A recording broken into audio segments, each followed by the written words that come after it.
1989 সনে সর্বপ্রথম মঙ্গল শোভাযাত্রা, সেটা মঙ্গল শোভাযাত্রা নামে শুরু হয়নি, সেটা শুরু হয়েছিল আনন্দ শোভাযাত্রা। কত সনে? 1989 সনে। এটা শুরু করেছিলেন ঢাকা ইউনিভার্সিটির চারুকলা অনুষদের কিছু ছাত্র, যার নেতৃত্বে ছিলেন হিন্দু শিল্পী তরুণ ঘোষ। এখানেও দেখেন হিন্দু ভাইদের ধ্যান ধারণা অনুযায়ী সেই শোভাযাত্রার প্রবর্তন করা হয়েছে, সেখানেও মুসলমানদের কোনো সম্পর্ক ছিল না। সেটাকে 7 বছর যেতে না যেতেই 1996 সাল থেকে আনন্দ শোভাযাত্রাকে মঙ্গল শোভাযাত্রা নামে নামকরণ করা হয়েছে। মঙ্গল শোভাযাত্রা মূলত হিন্দু ভাইরা, হিন্দু ধর্মাবলম্বী ভাইয়েরা, ওনারা কি করে একটা লক্ষ্মী পূজা করে মঙ্গল শোভাযাত্রার আয়োজন করে বছরে, সেই শোভাযাত্রার সাথে মিলিয়ে দিয়েছে বর্ষবরণের শোভাযাত্রা। বলি না আউযুবিল্লাহ। এজন্য ভাইরা, এই বর্ষবরণে যেই সমস্ত আয়োজনগুলো হয়ে থাকে, রমনার বটমূলে ছায়ানট শিল্পী গোষ্ঠী কর্তৃক সূর্যকে বরণ করে নেওয়া, রবীন্দ্রনাথ ঠাকুরের বৈশাখ যে কবিতা পড়ে বৈশাখকে কি বরণ করা হয় এবং মঙ্গল প্রদীপ জ্বালানো হয়, মঙ্গল শোভাযাত্রা করা হয়, সবগুলো মুসলমানদের ঈমান আকীদার সাথে পরিপন্থী, প্রত্যেকটাই শিরকের সাথে সংমিশ্রণ, প্রত্যেকটাই কুফরের সাথে সংমিশ্রণ। এগুলোর সাথে যদি অংশগ্রহণ করি, বিশ্বাস করি, তাহলে আমাদের ঈমান আকীদা থাকবে না, এগুলো বিনষ্ট হয়ে যাবে। আমরা আমাদের সন্তানদেরকে এই বৈশাখের যে অনুষ্ঠানগুলো আছে এগুলো থেকে বিরত থাকার জন্য বিনীতভাবে আমি অনুরোধ করব। এই অনুষ্ঠানের প্রথম যে অনুষ্ঠান করা হয়ে থাকে রমনার বটমূলে, সূর্যকে গ্রহণ করে নেওয়া হয়। প্রথম প্রহরের সূর্য, বৈশাখের প্রথম দিনের সূর্য উদয়ের মাধ্যমে কি করা হয়, বছর শুরু হয়। তখন সূর্যকে বর্ষবরণের নামে গ্রহণ করা হয়। দেখেন, ইসলামে সূর্যোদয়ের সময়, সূর্য যখন মাথার উপরে থাকে, সূর্যাস্তের সময় নামাজ পড়া 3 সময়ে হারাম ঘোষণা করেছে। কেন? কারণ সূর্য পূজারীরা, যারা প্রকৃতি পূজারী ছিল, তারা এই 3 সময়ে সূর্যের পূজা করত। এজন্য সূর্য ওঠার সময়, সূর্য যখন ঠিক মাথার উপরে এবং সূর্যাস্তের সময় ইসলামে নামাজ পড়া হারাম। সবচেয়ে উত্তম একটা ইবাদত নামাজ, এটাকে ওই সময় হারাম করা হয়েছে। কেন? সূর্য পূজারীদের সাথে যেন, প্রকৃতি পূজারীদের সাথে যেন কোনো সামঞ্জস্য না হয়। অথচ ওই বর্ষবরণটা সূর্য যখন উদিত হয় তখন সূর্যকে বরণ করে নিয়ে সেই শিরিক করা হয়। বলি না আউযুবিল্লাহ। এই সূর্যের পূজা করত,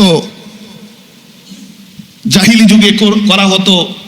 সুলাইমান আলাইহিস সালাতু ওয়াস সালামের জামানায় বিলকিস রানীর যে গোষ্ঠী ছিল, জাতি ছিল, তারা এই সূর্যের পূজা করত।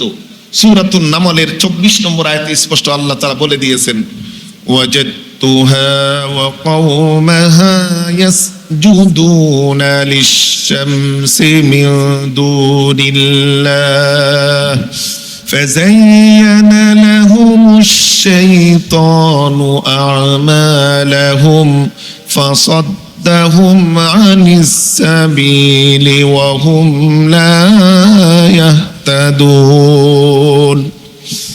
হুদহুদ পাখি এসে খবর দিয়ে বলল, ও সুলাইমান আলাইহিস সালাতু ওয়াস সালাম, আমাকে আপনি খুঁজছিলেন। আমি এমন এক সম্প্রদায়ের কাছে গিয়েছিলাম, যেই সম্প্রদায় সূর্যের পূজা করে, যেই সম্প্রদায়কে শয়তান কুমন্ত্রণা দিয়ে সূর্যের পূজায় লাগিয়ে দিয়েছে, শয়তান তাদেরকে পথভ্রষ্ট করেছে। তাদের খবর আপনার কাছে নিয়ে এসেছি। তারা ছিল সেই বিলকিস রানীর সম্প্রদায়।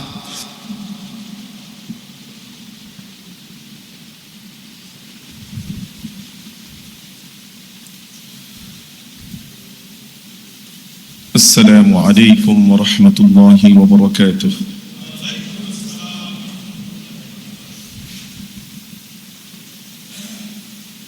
الحمد لله نحمده ونستعينه ونستهديه ونسترشده ونؤمن به ونتوكل عليه ونعوذ بالله من شرور أنفسنا وسيئات أعمالنا. من يهده الله فلا مضل له ومن يضلله فلا هادي له. ونشهد أن لا إله إلا الله وحده لا شريك له الذي لا ضد له ولا ند له ولا مثل له ولا مثيل له.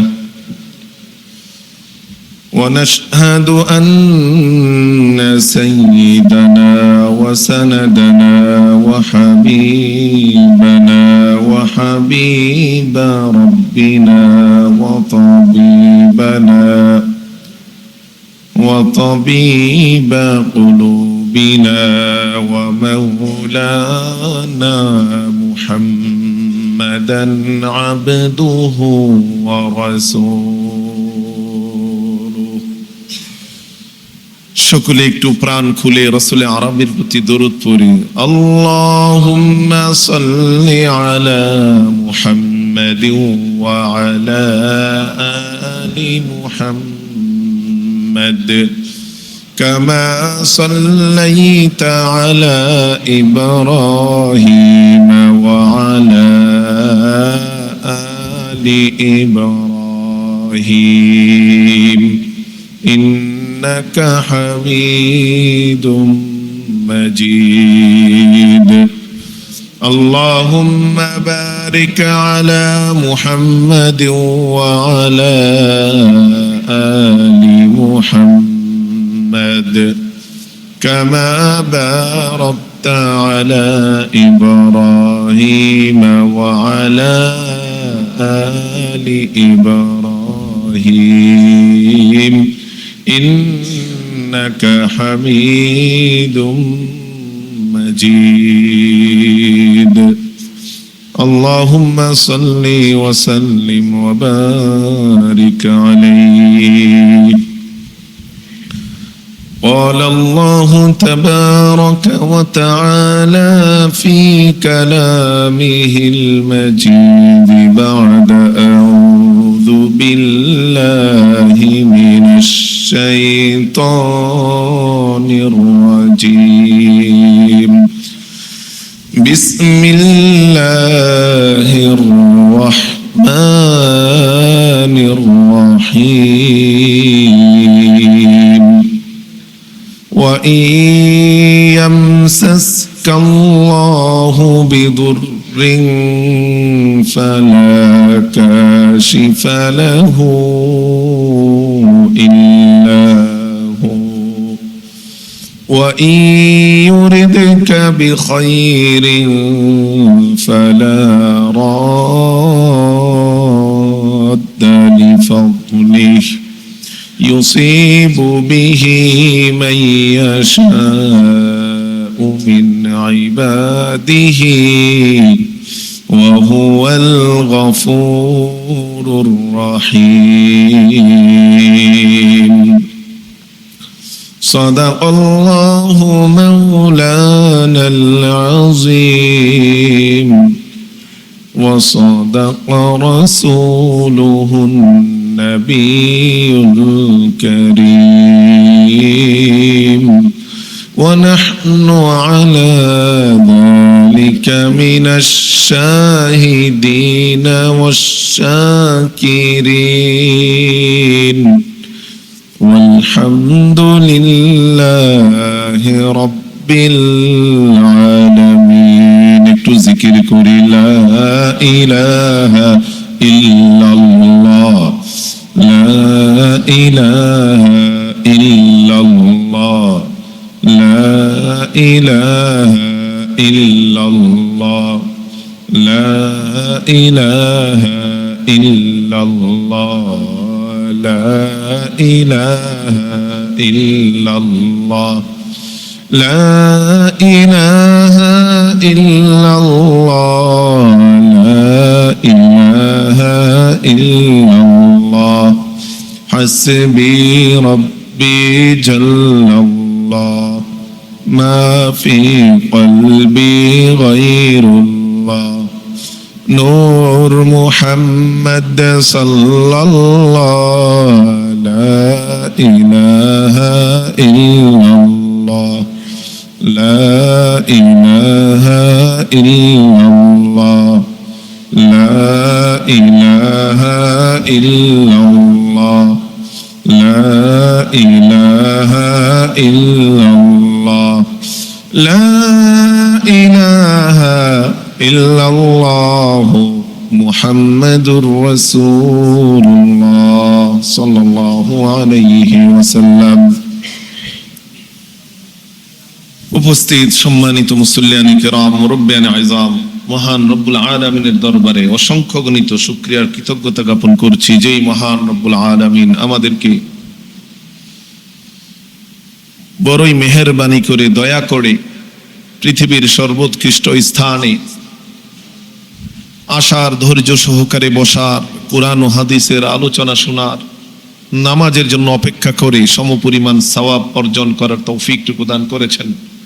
সেজন্যই সকলেই মন উজাড় করে মনের গহীন থেকে সমস্বরে বুলন্দ আওয়াজে একই সাথে বলি আলহামদুলিল্লাহ।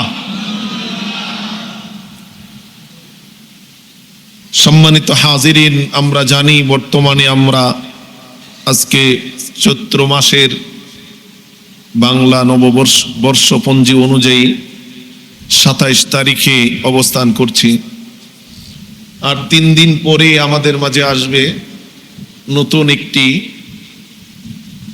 বছর, বাংলা বর্ষ অনুযায়ী নববর্ষ যেটাকে বলি আমরা।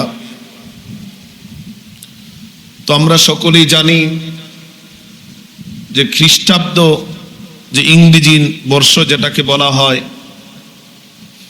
ইংরেজি বর্ষ শুরু হয় জানুয়ারি দিয়ে, বাংলা বর্ষ শুরু হয় বৈশাখ মাস দিয়ে, আর হিজরি বছর শুরু হয় মুহররম মাস দিয়ে। আবার এটাও আমরা জানি যে ইংরেজি মাসের গণনা শুরু হয় রাত 12টার পর থেকেই, অর্থাৎ 12টা 1 মিনিট হলেই নতুন বছর শুরু। আর বাংলা বছর শুরু হয় সূর্যোদয়কে নিয়ে, সূর্যোদয় হলেই নতুন বছর শুরু। আর আরবি হিজরি বছর শুরু হয় চন্দ্র উদিত হলে, চাঁদ উদিত হলে, চাঁদ যখন উদিত হয় তখন আরবি বর্ষ শুরু। অর্থাৎ একটি বর্ষ শুরু হয় চাঁদ উদিত হওয়ার মাধ্যমে, একটি বর্ষ শুরু হয় রাত 12টা 1 মিনিটের মাধ্যমে, আরেকটি বর্ষ শুরু হয় সূর্যোদয়ের মাধ্যমে। তবে আমরা জানি যে আমাদের দেশে ইংরেজি বর্ষকে কেন্দ্র করে 31st নাইট বিজাতীয় কৃষ্টি কালচার অনুযায়ী পালন করা হয়। আবার বাংলা বর্ষ অনুযায়ী বাংলা বর্ষের শুরুতে শুভ নববর্ষ বিজাতীয় কৃষ্টি কালচার পালন করা হয়। হিজরি নববর্ষের অনুযায়ী কোনো বর্ষ আলহামদুলিল্লাহ পালন করা হয় না। কোনো বর্ষ পঞ্জি পালন করা, কোনো তারিখ পালন করা, সেটা ইসলামের নেই। ইসলামের শরীয়তের বিধিনিষেধের মধ্যে সেটা রয়েছে। এজন্য কোনো মুসলমান 31st নাইট যেমনি ভাবে পালন করতে পারে না, তেমনি ভাবে বৈশাখের প্রথম দিনের শুরুতে নববর্ষ পালন করতে পারে না।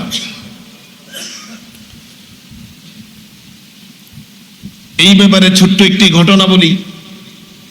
আমাদের ইমামে আজম আবু হানিফা রাহিমাহুল্লাহ, উনার পিতার নাম সাবেত। পিতার নাম কি? সাবেত। উনার দাদার নাম জুতি। তো ইমাম আবু হানিফা রহমাতুল্লাহ আলাই এর দাদা উনার বাবাকে, অর্থাৎ জুতি তার ছেলে সাবেতকে পারস্যের নববর্ষের পালনের দিন ইমাম আলী রাদিয়াল্লাহু তাআলা আনহু এর দরবারে নিয়ে গেলেন।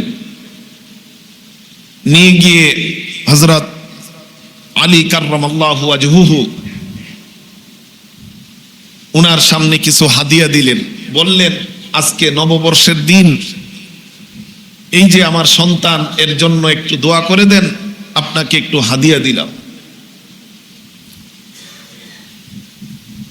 ইমাম আলী রাদিয়াল্লাহু তাআলা আনহু উনি কি বললেন? সেই জুতিকে বললেন, হ্যাঁ, তোমার ছেলে নববর্ষের জন্য আমাকে হাদিয়া দিলা। আসলে মুসলমানদের নাইরুজুনা কুল্লা ইয়াউম, মুসলমানদের বর্ষ প্রতিটা দিনেই নতুন একটি বর্ষ, নতুন একটি দিন। বলি সুবহানাল্লাহ। মুসলমান প্রত্যেকটা দিনেই তার নতুন বছর শুরু করে, তার প্রতিটা দিনই তার আমলের হিসাব নিকাশ করে। নতুন দিন শুরু হলে নব উদ্যমে আখিরাতের পাথেয় সংগ্রহ করতে লেগে যায়। তাই নববর্ষ বলতে যে তুমি হাদিয়া দিয়েছো সেটা গ্রহণযোগ্য নয়, বরং নববর্ষ মুসলমানদের প্রতিটা দিনই নববর্ষ। বলি সুবহানাল্লাহ। আলী রাদিয়াল্লাহু তাআলা, প্রিয় নবী সাল্লাল্লাহু আলাইহি ওয়াসাল্লাম আমাদেরকে সতর্ক করে বলে গিয়েছেন, বুখারী এবং মুসলিম শরীফের হাদিস, রাসূল বলেন, লাতাতবিউন্না সুনানাল্লাযীনা মিন ক্বাবলিকুম শিবরান শিবরান দিরাআন দিরাআন হাত্তা লাউ দাখালু ফি জুহরি দুব্বিন লাত্তাবাতুমুহুম। ও আমার উম্মতেরা, তোমরা সতর্ক থাকবে। তোমরা বিধর্মীদের অপসংস্কৃতি, উৎসবকে, কুসংস্কৃতিকে এমন ভাবে তোমরা অনুসরণ করবে, হাতে হাতে বিগতে বিগতে, ছোট থেকে ছোট, বড় থেকে বড়, সবগুলো তোমরা অপসংস্কৃতি তোমরা অনুসরণ করতে লেগে যাবে। বিজাতীয় সংস্কৃতি তোমরা অনুকরণ করবে। সাবধান, এগুলো তোমরা করিও না। রাসূল বলেন, এমন একটা সময় আসবে যে তোমরা বিজাতীয় অপসংস্কৃতি এমন ভাবে তোমরা অনুসরণ করবে, অনুকরণ করবে, তারা যদি কোনো গুইসাপের গর্তে যদি ঢুকে যায়, তোমরাও তাদের পিছনে পিছনে গুইসাপের গর্তে ঢুকে যাবে। বলি নাউজুবিল্লাহ। বিজাতীয় কালচার, কৃষ্টি কালচার অনুকরণ, অনুসরণ আমাদের মাঝে এমন ভাবে আসবে, রাসূল বলে দিয়ে গেছেন, তারা যদি গুইসাপের গর্তে ঢুকে যায়, আমিও দেখব না, সেখানে ঢুকলে আমার মৃত্যু হবে, আমিও তাদের পিছনে পিছনে সেখানে ঢুকে যাব। বলি নাউজুবিল্লাহ। এজন্য মুসলমান সতর্ক হওয়া উচিত। এই পহেলা বৈশাখকে সামনে রেখে যেই সমস্ত অনুষ্ঠান আয়োজন করা হয়, নববর্ষ উদযাপন, বর্ষ বরণ, পহেলা বৈশাখের অনুষ্ঠান, সব কিছু এগুলো হিন্দুয়ানি কৃষ্টি কালচার। মূলত বাংলা বর্ষপঞ্জি সেটা প্রবর্তন করেছেন মুঘল সম্রাটের বাদশাহ আকবর 1584 খ্রিস্টাব্দে। উনি যখন দেখলেন যে কৃষকদের খাজনা আদায়ে হিজরি সনে একটু সমস্যা হচ্ছে, কারণ তাদের ফসল মাঠে থেকে যায়, তখন খাজনা আদায়ে তাদের অসুবিধা হয়, টাকা থাকে না। এজন্য উনি একটি বর্ষপঞ্জি কৃষির সাথে তাল মিলিয়ে নতুন একটি বর্ষপঞ্জি তৈরি করার নির্দেশ দিলেন। উনার দরবারের জ্যোতির্বিজ্ঞানী শাহ ফতেউল্লাহ সিরাজি উনি এই বাংলা নববর্ষকে কৃষি ক্ষেতের সাথে, কৃষি কার্যক্রমের সাথে মিলিয়ে একটি বর্ষ করলেন, যেন কৃষকরা চৈত্র মাসে তাদের ফসল কাটার পর তারা খাজনা দিতে পারে এবং নতুন বর্ষকে নতুনভাবে শুরু করতে পারে। মুঘল সম্রাট বাদশাহ আকবর এই বাংলা বর্ষকে 1584 খ্রিস্টাব্দে প্রবর্তন করেছেন। উইকিপিডিয়াতে আপনি দেখলে দেখবেন, এই তথ্যগুলো আমি কোথাও থেকে বানিয়ে আনি নাই, উইকিপিডিয়া নির্ভরযোগ্য প্ল্যাটফর্ম, সেখান থেকে এনেছি। এই ছিল তার উদ্দেশ্য। কিন্তু 1961 সনে আমাদের বাংলাদেশে রবীন্দ্রনাথ ঠাকুর, কবি রবীন্দ্রনাথ ঠাকুরের গুণ কীর্তন করার জন্য একটি প্ল্যাটফর্ম তৈরি হয়, সেটি হলো ছায়ানট। 1961 সনে এই ছায়ানট শিল্পী গোষ্ঠীদের পক্ষ থেকে 1967 সন থেকে এই বাংলাদেশে সর্বপ্রথম বাংলা নববর্ষ পালন শুরু করা হয়। তাইলে 1967 সনের আগে কখনো এই বাংলা নববর্ষ পালন হতো না। অথচ এখন বর্তমানে অনেকেই আমরা শুনি টেলিভিশনে বিভিন্ন সাক্ষাৎকারে, হাজার বছরের ঐতিহ্য এই অনুষ্ঠান, শুভ নববর্ষ।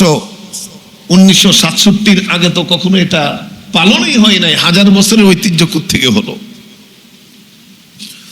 যাই হোক, এটা তাইলে বর্ষবরণ পালন শুরু করেছে কারা? হিন্দু কবি রবীন্দ্রনাথ ঠাকুরের ভক্তরা, ছায়ানট শিল্পী গোষ্ঠীর তারা। মুসলমানদের এর সাথে কোনো সম্পর্ক ছিল না। এমনি ভাবে এই বর্ষবরণে আরেকটি কাজ করা হয়, ধানমন্ডির রবীন্দ্র সরোবরে গিয়ে মঙ্গল প্রদীপ জ্বালানো হয়। সেটাও তো কবি রবীন্দ্রনাথ ঠাকুরকে কেন্দ্র করে তার এখানে গিয়ে প্রদীপ জ্বালানো হয়, মুসলমানদের সাথে কোনো সম্পর্ক নাই। তেমনি ভাবে 1989 সনে সর্বপ্রথম মঙ্গল শোভাযাত্রা, সেটা মঙ্গল শোভাযাত্রা নামে শুরু হয়নি, সেটা শুরু হয়েছিল আনন্দ শোভাযাত্রা। কত সনে? 1989 সনে। এটা শুরু করেছিলেন ঢাকা ইউনিভার্সিটির চারুকলা অনুষদের কিছু ছাত্র, যার নেতৃত্বে ছিলেন হিন্দু শিল্পী তরুণ ঘোষ। এখানেও দেখেন হিন্দু ভাইদের ধ্যান ধারণা অনুযায়ী সেই শোভাযাত্রা প্রবর্তন করা হয়েছে, সেখানেও মুসলমানদের কোনো সম্পর্ক ছিল না। সেটাকে 7 বছর যেতে না যেতেই 1996 সাল থেকে আনন্দ শোভাযাত্রাকে মঙ্গল শোভাযাত্রা নামে নামকরণ করা হয়েছে। মঙ্গল শোভাযাত্রা মূলত হিন্দু ভাইরা, হিন্দু ধর্মাবলম্বী ভাইয়েরা, ওনারা কি করে একটা লক্ষ্মী পূজা করে মঙ্গল শোভাযাত্রার আয়োজন করে বছরে, সেই শোভাযাত্রার সাথে মিলিয়ে দিয়েছে বর্ষবরণের শোভাযাত্রা। বলি না আউযুবিল্লাহ। এজন্য ভাইরা, এই বর্ষবরণে যেই সমস্ত আয়োজনগুলো হয়ে থাকে, রমনার বটমূলে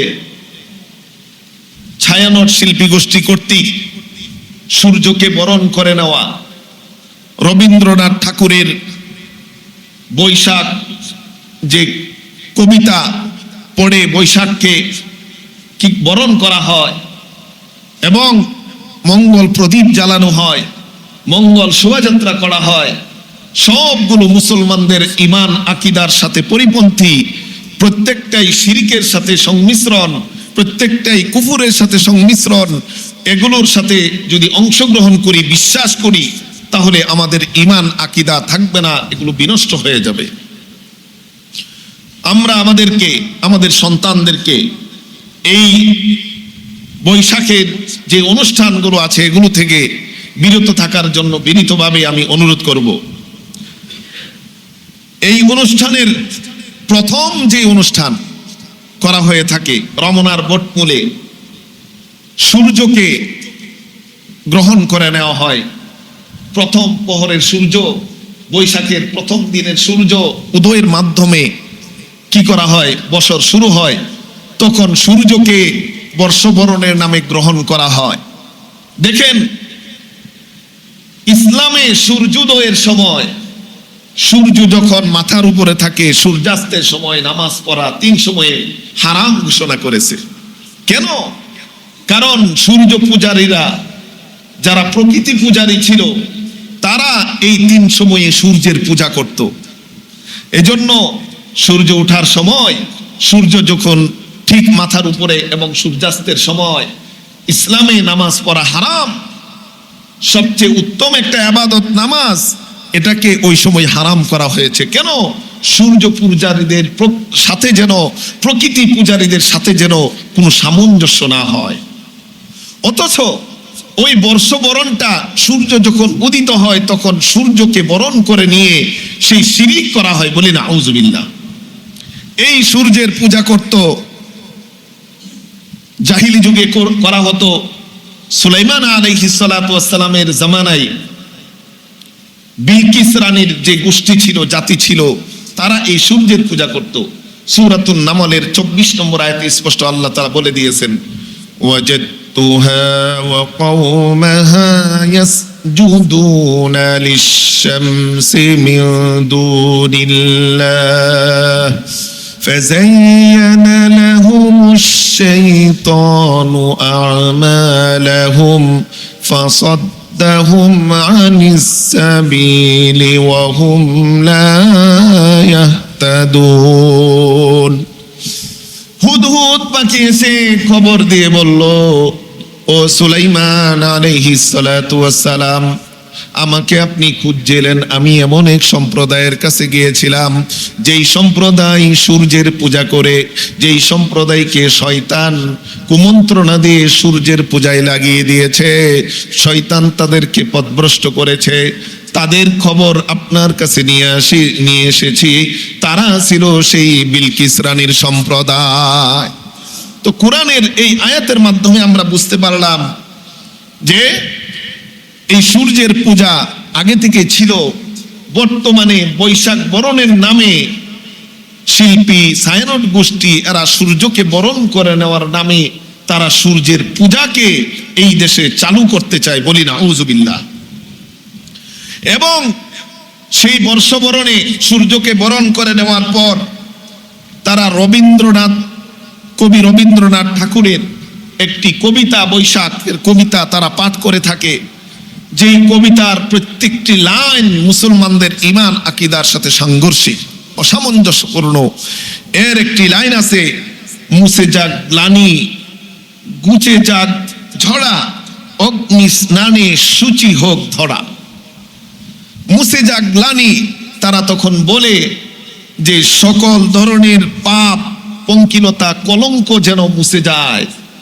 তারা সূর্যকে গ্রহণ করার মাধ্যমে এটা তারা কামনা করে এবং বলে গুছে যাক ঝরা, সকল ধরনের অসুখ বিসুখ জনা জীর্ণতা যেন গুছে যায়।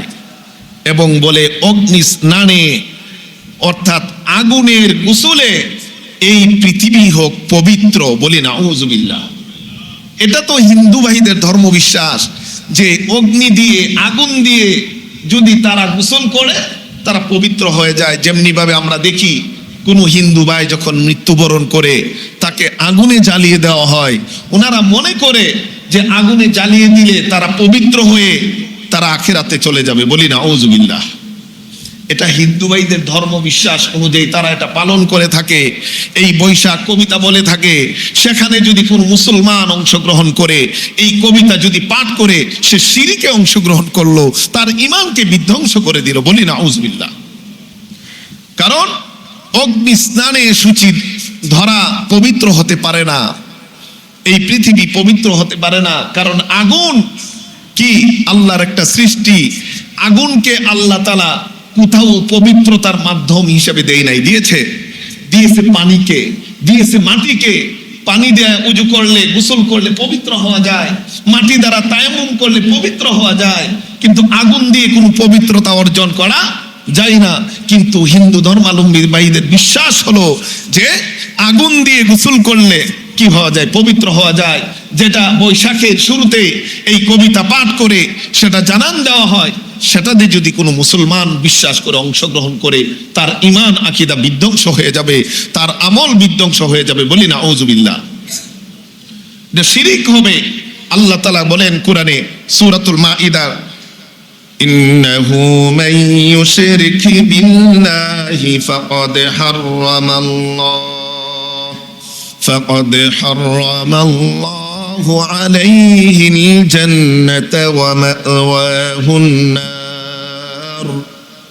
সূরা মাইদার ৭২ নম্বর আয়াতে আল্লাহ তাআলা বলেন, নিশ্চয় যারা আল্লাহর সাথে শিরিক করবে তাদের উপর আল্লাহ তাআলা জান্নাতকে হারাম করে দিয়েছে। জান্নাত তাদের জন্য হারাম, তাদের ঠিকানা হলো জাহান্নাম আর জাহান্নাম। যারা আগুন দিয়ে পবিত্র হতে চায় তাদের ঠিকানা, আল্লাহ তাআলা বলেন তাদের ঠিকানাও আখিরাতে আগুন আর আগুন। বলি না আউযুবিল্লাহ।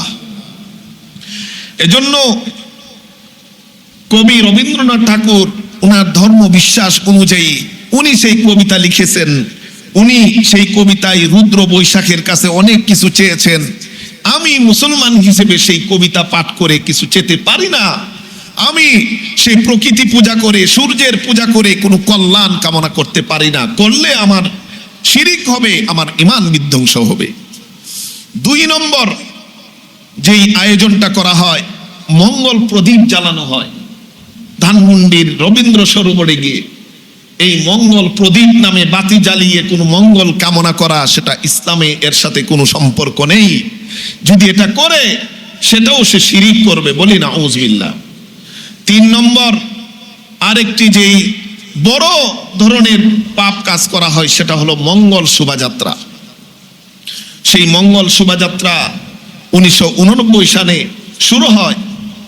শুরু করেছিলেন হিন্দু শিল্পী তপন ঘোষ। সেখান যখন শুরু করা হয় তখন ওই হিন্দু ভাইদের যে বিভিন্ন পূজা আছে, দুর্গা পূজা, লক্ষ্মী পূজা, তারপরে আপনার সরস্বতী পূজা, বিভিন্ন পূজাতে তারা কিছু জন্তুকে কি করে বাহন মনে করে, তাদের দেবদেবীর বাহন মনে করে থাকে। সেই দেবদেবীর বাহনের প্রতিকৃতি মুখোশ নিয়ে সেই শোভাযাত্রা শুরু করা হয়েছিল, যেটা সম্পূর্ণ শিরিক, সম্পূর্ণ কুফর। বলি না আউযুবিল্লাহ। এবং বর্তমানে আমরা জানি যে এই প্রতিকৃতিগুলো মঙ্গল শোভাযাত্রা ইউজ করা হয়।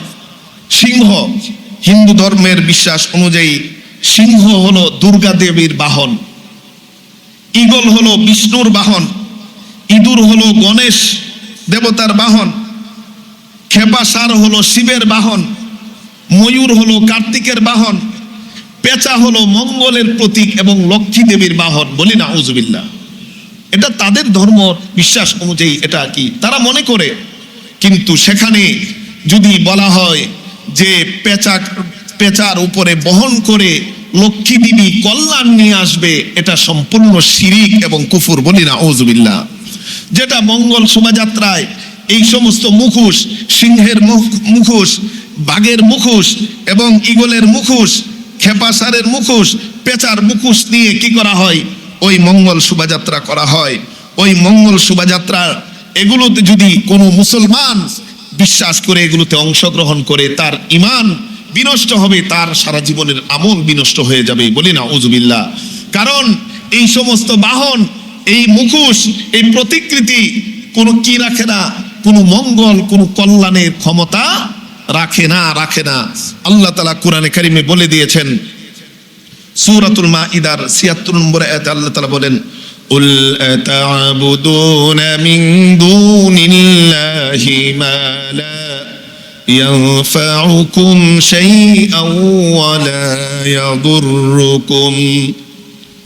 ও নবী, আপনি জানিয়ে দিন, তোমরা কি তাদের ইবাদত করবে যারা তোমাদের কোনো উপকার করতে পারবে না, কল্যাণ করতে পারবে না, কোনো অপকারও করতে পারবে না।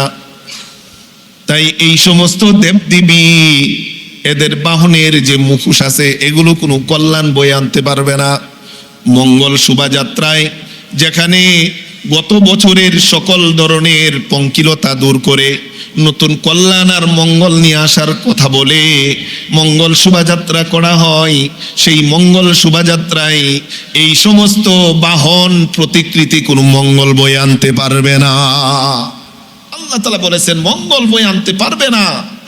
শুধু তাই না, ইব্রাহিম আলাইহিস সালাতু ওয়াস সালাম এই সমস্ত মূর্তি পূজার ইবাদত করত। তার বাবা আজর তাকে নির্দিষ্ট করে সম্বোধন করে বলেছিলেন, সূরাত মারইয়ামের 42 নম্বর আয়াতে আল্লাহ তাআলা বলেন, ইয়া আবাতি লিমা তা'বুদু মা লা ইয়াসমাউ ওয়া লা ইউবসিরু ওয়া লা ইউগনি আনকা শাইআ।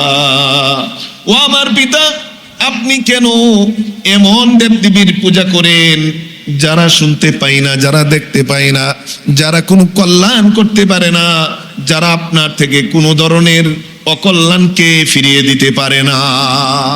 ইব্রাহিম আলাইহিস সালাতু ওয়াস সালাম উনার পিতাকে এইভাবে উপদেশ করেছেন। শুধু তাই না, ইব্রাহিম আলাইহিস সালাতু ওয়াস সালাম যখন দেখি তার স্বজাতির মেলায় সকলে চলে যাওয়ার পর দেবদেবীকে ভেঙে চুরমার করে দিয়েছিলেন, যখন তারা ফিরে এসে ইব্রাহিম আলাইহিস সালাতু ওয়াস সালামকে জিজ্ঞেস করেছিলেন যে তুমি কি এগুলো ভেঙেছো কিনা, তখন সে কৌশলে উত্তর দিয়েছিলেন, ওয়ালা ফাতা'বুদুনা মিন দুনিল্লাহ মা লা ইয়ানফাউকুম শাইআন ওয়া লা ইয়াদুররুকুম لكم ولما تعبدون من دون الله أفلا تعقلون। ইব্রাহিম আলাইহিস সালাতু ওয়াস সালাম বলেছিলেন, তোমরা কি ওই সমস্ত দেবদেবীর পূজা করো যারা তোমাদের কোনো কল্যাণ করতে পারে না, তোমাদের উপর যখন কোনো বিপদ আসে, মুসিবত আসে, সেগুলোকে সরাইতেও পারে না। হাই তোমাদের জন্য আফসোস, উফিল লাকুম, তোমাদের জন্য আমার আফসোস হয় যে তোমরা এই সমস্ত মূর্তির ইবাদত করো যারা তোমাদেরকে কোনো কল্যাণ করতে পারে না, তোমাদের থেকে কোনো অকল্যাণ কেউ সরাইতে পারে না। আফালা তাকিলুন, যদি সরাইতে পারতো, কল্যাণ যদি বয়ে আনতো, আমাকে দেবদেবী বাধা দিত, আমার ক্ষতি করতো, আমাকে মেরে ফেলতো। আমি এই দেবদেবীকে ভেঙে ফেলেছি, তারা যেহেতু কোনো আমাকে বাধা দিতে পারে নাই, আমার কোনো ক্ষতি করতে পারে নাই, এই সমস্ত দেবদেবী তোমাদের কোনো কল্যাণ করতে পারবে না, তোমাদেরও কোনো ক্ষতি করতে পারবে না। তাই তোমরা যদি বুঝো তোমাদের জন্য কল্যাণ হবে। ইব্রাহিম আলাইহিস সালাতু ওয়াস সালাম বলেছিলেন, আফালা তাকিলুন। এরপরেও কি এই মূর্তি ভেঙে চুরমার করে দিয়ে প্রমাণ করে দিলাম এরা কোনো কল্যাণ করতে পারে না, কোনো অকল্যাণকে ফিরাইতে পারে না, এরপরেও কি তোমরা বুঝবা না?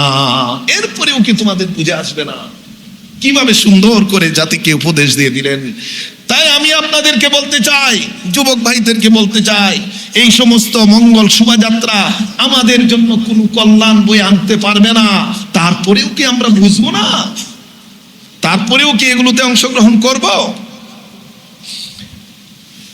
এজন্যই রব্বুল আলামিন স্পষ্টভাবে ঘোষণা দিয়েছেন, কোন মূর্তি, কোন ব্যক্তি, কোন কল্যাণ ও কল্যাণের কি নাই মালিক নয়।